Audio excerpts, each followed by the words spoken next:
হে video, চলো তোমাদের একটা ইন্টারেস্টিং ফ্যাক্ট দেখাই। এই যে সামনে দেখতেছো যে একটা ব্যক্তি একটা ক্রেন চালাচ্ছে, লিফটিং করতেছে, আর ঠিক এই জায়গাতে তার স্যালারি অ্যাপ্রক্স না হলেও 3 থেকে 3500 বা 4000 রিয়াল ওভার টাইম আছে। আর এই যে ঠিক দেখছো এই মানুষগুলো এখানে কাজ করছে, এরা আনএক্সপেরিয়েন্সড, এদের স্কিলস অনেক কম। এখন বাইরে তাপমাত্রা কিন্তু 46 ডিগ্রি সেলসিয়াস ও সামথিং লাইক দ্যাট। ম্যাটার করে যে তুমি তোমার স্কিলস কিভাবে ডেভেলপ করেছো।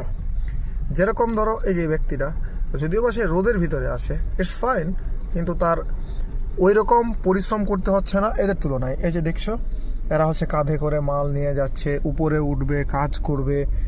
আর এই ব্যক্তি তার পরিশ্রম টাকার কাছে হার মেনে যায়।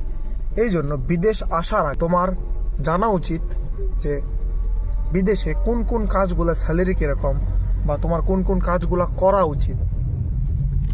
আমরা অবশ্যই এখনের মানুষ জেনজি, সেহেতু আমরা অনেক অ্যাডভান্স, আর তাই আমাদের উচিত আরও ভালো কিছু শেখার ট্রাই করা, যেগুলোতে অ্যাটলিস্ট আমরা ডেভেলপ করতে পারি।